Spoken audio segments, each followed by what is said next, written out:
Good morning, students. I hope you all are in good health.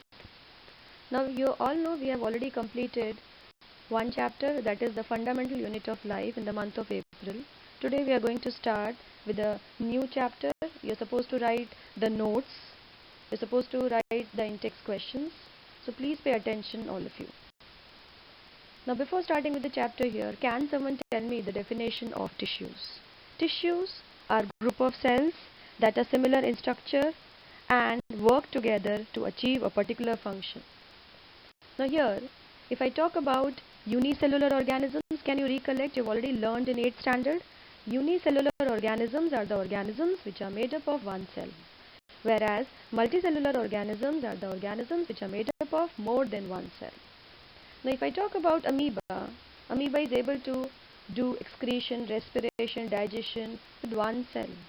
Whereas if I talk about other organisms, which includes animals and plants both, they are able to carry out their function efficiently. But if you look at them, they have group of cells.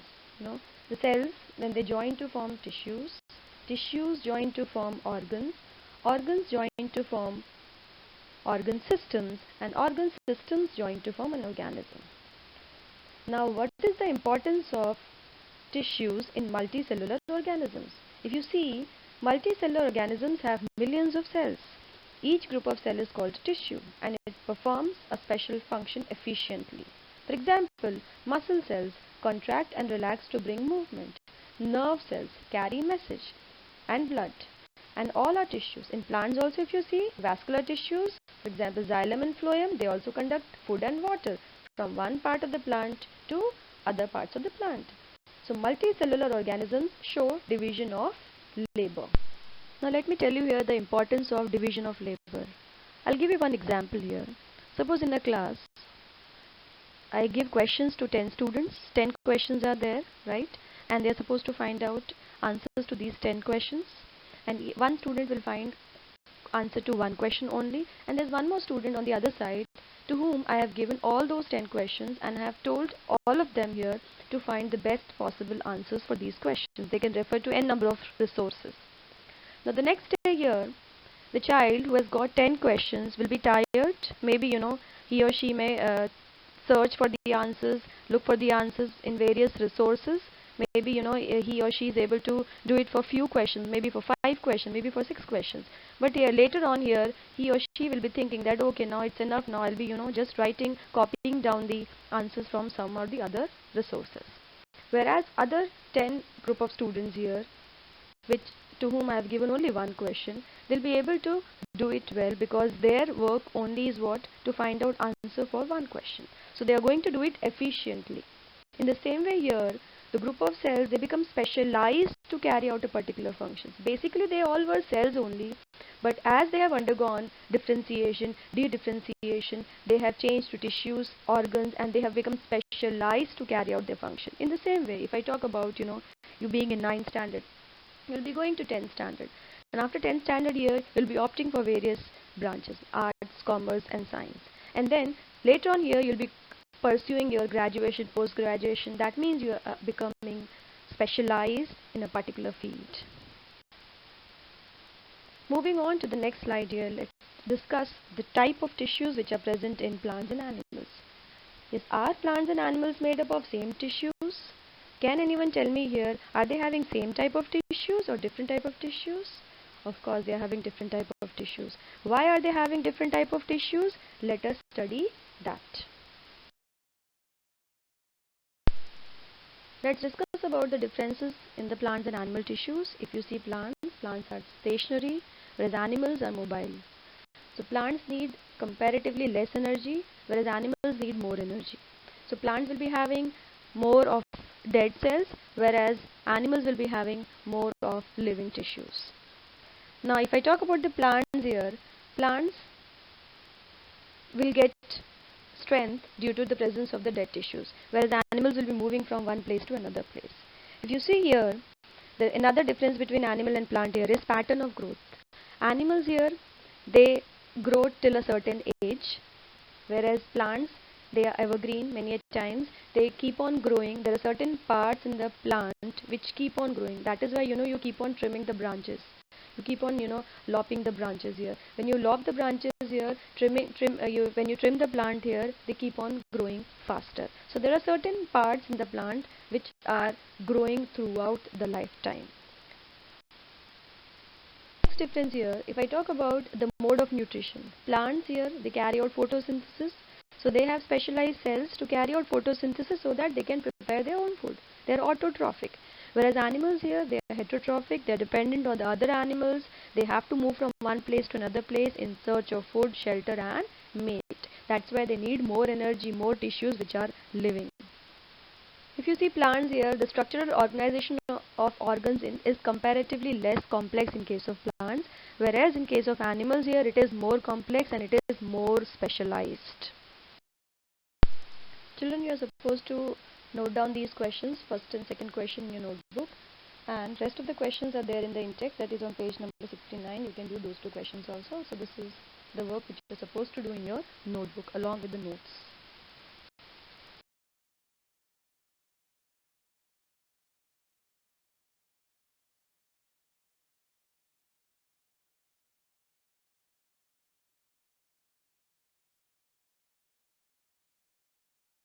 So let's start with the meristematic tissues. Meristem, which is coming under the plant tissues. They have the power to divide to form new cells, increase the length and girth of plant, and are found in growing areas of the plant. New cells that are produced by the meristem are similar to the meristem, but as they grow, their characteristics change and they differentiate. Now what is differentiation? Previously, they were group of cells which were looking similar, they were carrying on similar function, right?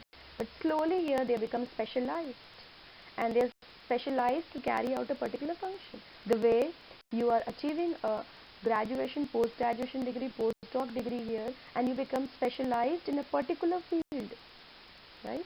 Now, characteristics of the meristematic tissues are, they are living cells, they have dense cytoplasm, thin cellulose walls, prominent nuclei, and they lack vacuole. Why do they lack vacuole? Because vacuoles provide rigidity to cells and it prevents quick cell division, and they are dividing. They need to divide. They are allowing the plant to grow.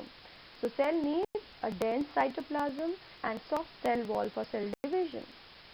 Now these meristematic tissues, they are further divided into three types depending on their location. The first one here is apical meristem, which is present at the shoot apex and the root apex, which helps in increasing length of the plant. It is required for primary growth.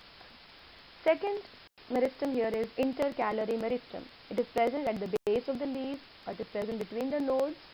It helps in increasing the length of organ like leaves and internodes.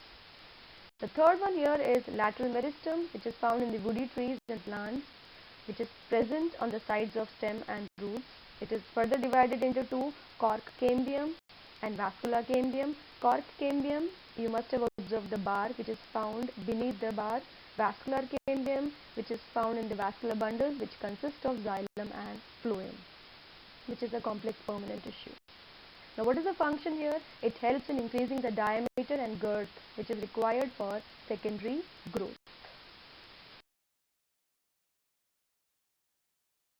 Please note down these questions in the notebook. The first question is, what is the unique feature of meristem? You know it. Question number 2, growth in plants is restricted to certain regions. Explain. Question number 3, what happens to apical meristem when it loses its ability to divide? You know the answer. You know the difference between meristematic tissue and permanent tissue. Draw a well-labeled diagram to show various types of meristematic tissue and their location. The diagram is given in the textbook. Please copy down the diagram. It's important. Question number 5, what type of tissue is found at the shoot apex? You know the answer. It's given in the previous slide. Question number 6, why vacuoles are absent in the cells of meristematic tissue? This also we have discussed. I hope you'll get the answer. Question number 7, do the roots of a plant continue to grow after their tips are removed? Give reason. Now this answer you have to find out. Do they continue to grow if the tips are removed or not? After that, here flow chart of the slide 4 you're supposed to copy and define the meristematic tissue and permanent tissue, and the questions which are given on page number 74. As we have discussed meristematic tissues, let us discuss the permanent tissue now. tissues that come from arithmetic tissue and are matured. They are made up of dead cells and they have lost the power to divide. They have a definite shape, size and function and may be dead or living. The process by which cells arise from arithmetic tissue and take up a permanent shape, size and function is called differentiation. This we have already learnt. Permanent tissues are further divided into simple permanent tissues and complex permanent tissues. Simple permanent tissues are further divided into parenchyma, collenchyma, sclerenchyma. We are going to learn its structure and function as well as its location. Whereas complex permanent tissues are further divided into xylem and phloem. Please learn this flowchart, all of you, and please ensure that you make it in the notebook. Xylem, we will study that it is made up of many components, and phloem is also made up of many components. Now let's first of all study the difference between simple PT and complex PT. Simple PT here, they are made up of one type of cells, whereas complex permanent tissues are made up of more than one type of cells. This is the basic difference between them. Moving on to the next slide, let us discuss the types of simple permanent tissues. First is parenchyma, second is collenchyma, and third is sclerenchyma. First we will study the characteristics, then we will study the function and then the location. If I talk about the parenchyma, these are living cells. They are the basic, most simple packaging tissue that fills the spaces between other tissues and is found most abundant in the plants. The cells are unspecialized. They have thin cell walls made of cellulose. They have large intercellular spaces as the cells are loosely packed.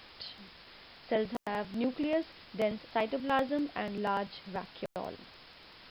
Now if I talk about the function of parenchyma, it provides support to the plant, and parenchyma also provides support to the stem, roots. It helps in storing the nutrients and water, and that parenchyma is known as storage parenchyma. Now when parenchyma contain chlorophyll, it has chloroplast, it helps in photosynthesis, we call it as chlorenchyma. When it contains large air spaces and it provides buoyancy to the plants, we call it as parenchyma. Now this buoyancy here helps them to float and helps in exchange of gases. They are found in non-woody or soft parts of the root, stem, leaves, flower and fruits. Moving on to the next type of simple permanent tissue, that is collenchyma. They are also living cells. Cells are living, elongated, and they are irregularly thick at the corners, and these thickenings are of cellulose or pectin. They have very less or almost no intercellular spaces. Cells have a nucleus, dense cytoplasm and a large vacuole. Now let's discuss the location. Function here provides flexibility and mechanical support to the aerial parts of the plant, leaf, stem, and allows them to bend easily without breaking. It helps in preventing tearing of the leaves. You can see in the corners here deposition of cellulose or pectin. Moving on to the sclerenchyma. They have long, narrow, thick-walled cells due to deposition of lignin, a chemical substance which acts as a cement and hardens cell. Such cell walls are called lignin walls and have pits. They don't have intercellular spaces due to lignin deposits, and they are dead cells, as you know. Cells do not have a nucleus and cytoplasm. It provides rigidity and strength to the plant and makes it hard and tough to bear stress and strains. It is also found in stem, around vascular bundles, in the veins of leaves, ropes, mats made of jute, linen, hemp, used in textiles, hard shells like that of walnut, husk of coconut, seed coat are the examples. Now here, children, you are supposed to learn the characteristics, function, location, and you should know the differences between them. So please ensure that while reading the chapter, going through the slides, you keep all these points in the mind.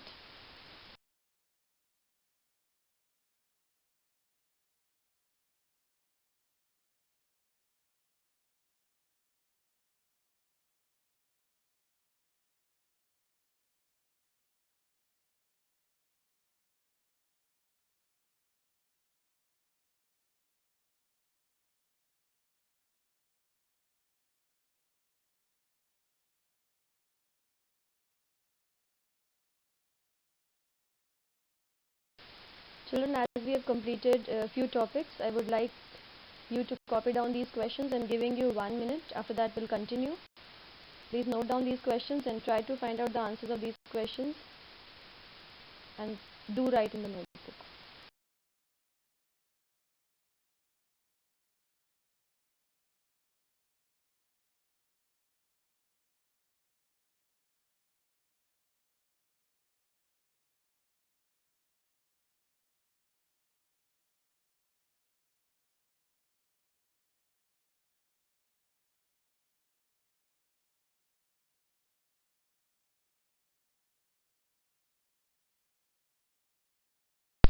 Moving on to the next slide, let's see activity 6.3 on page number 72. Take a fresh leaf of Rio. Can you see in the next diagram here, they have shown actually these spots. Can you see these are chloroplast. Chloroplast, which consist of chlorophyll pigments which help in photosynthesis.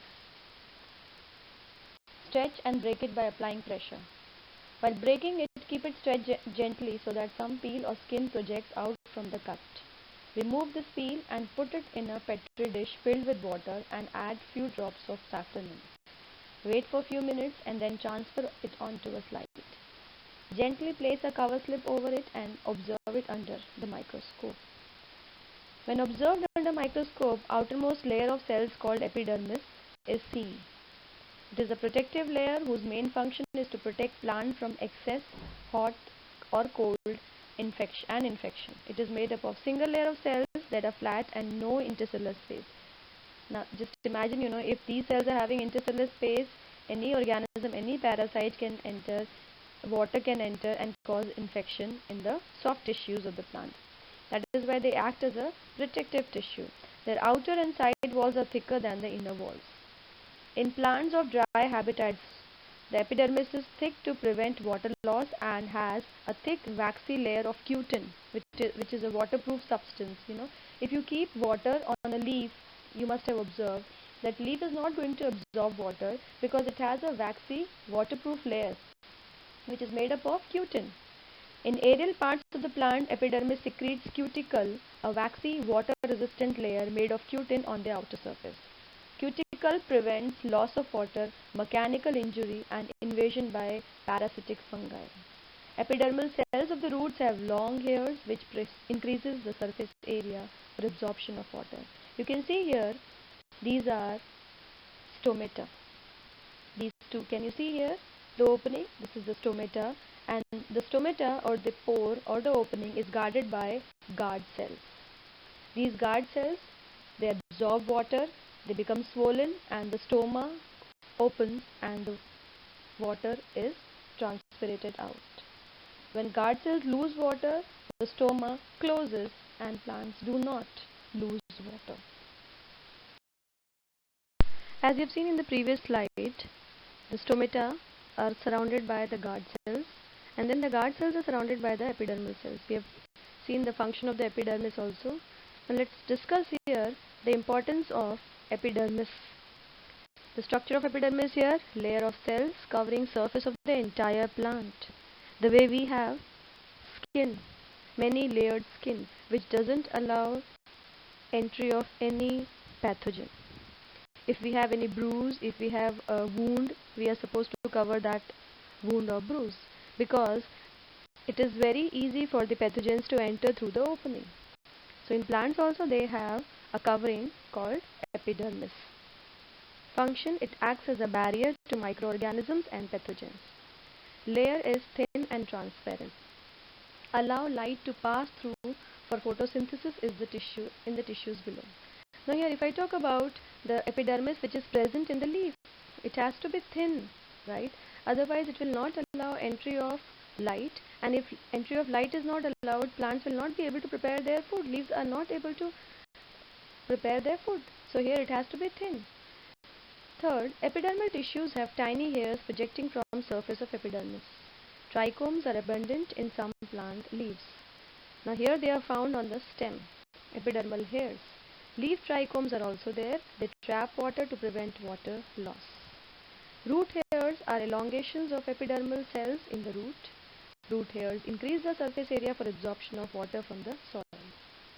Epidermal tissues, the next structure in leaves, are covered with a waxy cuticle. The waxy cuticle prevents water loss from leaves. Some epidermal cells secrete poisonous or bad tasting substances. What is the function here? The bitter taste of the substances prevent grazing by the animals. You can see your textbook now, and here if you see there are more functions to it. You can come to page number 72. Left hand side, the epidermis is usually made up of a single layer of cells. In some plants living in very dry habitats, the epidermis may be thicker since protection against water loss is critical. The entire surface of a plant has this outer covering of epidermis. These are the functions. Please underline. It protects all the parts of the plant. Epidermal cells on the aerial parts of the plant often secrete a waxy, water-resistant layer on their outer surface. This aids in protection against loss of water, mechanical injury, and invasion by parasitic fungi.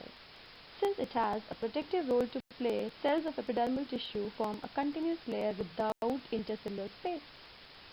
Most epidermal cells are relatively flat. Often their outer and side walls are thicker than the inner walls, as we have discussed. And then we can observe the stomata. Stomata are enclosed by two kidney-shaped cells called guard cells. They are necessary for exchanging gases with the atmosphere. They help in transpiration also. Now, can you tell me any other function of stomata? Yes, there is one more function except transpiration and exchange of gases. It helps in cooling the plant. It helps in lowering down the temperature of the plant. So total there are three functions. The first function of stomata here is exchanging gases with the atmosphere. Second is transpiration, wherein excess of water is lost in the form of water vapor to the environment. And third here is it helps in lowering down the temperature of the plant, or you can say here it helps in cooling the plant. Now let's talk about the epidermal cells of the roots, whose function is water absorption. Commonly they have long hair-like parts which increases the total absorptive surface area.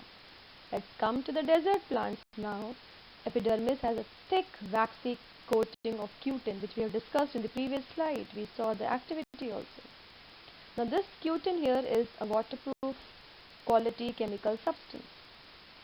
Now, so we have discussed all the functions of the epidermis. Let's move to the secondary growth. Just come to the last paragraph. As plants grow older, the outer protective tissue undergoes certain changes.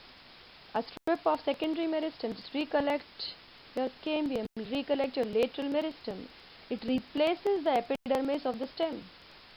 Cells on the outside are cut off from this layer. This forms the several layer thick cork or the bark of the tree. You must have observed the brown cover on the trunk of the tree. That is cork or bark. It is water not absorbing layer. It doesn't absorb water, and here it doesn't allow water to come in. It doesn't allow parasites to enter in. Cells of cork are dead and compactly arranged, and they do not have any intercellular spaces. They also have a deposition of chemical called suberin. These all terms you should remember here. It can be asked in 1 mark question. Suberin, lignin, pectin, cellulose. So please ensure that you remember all these words. And this suberin here, and it also makes it impervious to gases and water. Now here you are supposed to ensure that you draw the diagram in the notebook and write all the functions and this table also in the notebook. Let us note down the key points of the stomata. Stomata, epidermis of leaf, has 4 stomata surrounded by 2 kidney-shaped guard cells. Function of stomata: exchange of gases, transpiration, loss of water in the form of water vapor. It helps in conduction of water and minerals from roots to other parts of the plant. Is the outer layer of a branch of a tree different from the outer layer of a young stem? Yes, we have discussed this. As plants grow older, the outer protective tissue called epidermis changes. It is replaced by secondary meristem, which gives new cells on both the sides. Cells on the outside are cut off from this layer. This forms a several layer thick cork or the bark of the tree. Cells of cork are dead and tightly arranged without intercellular spaces. They have a chemical called suberin in their walls, which make them impervious to gases and water. Cork, as you all know, protective in nature, prevents loss of water from the plant and injury.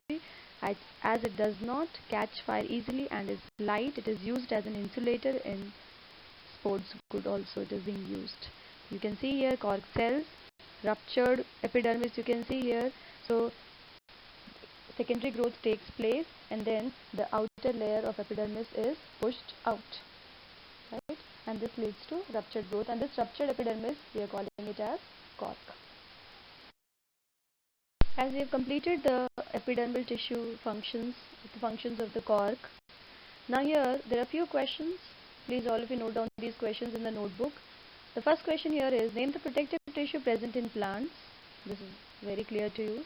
What is the role of epidermis in plants?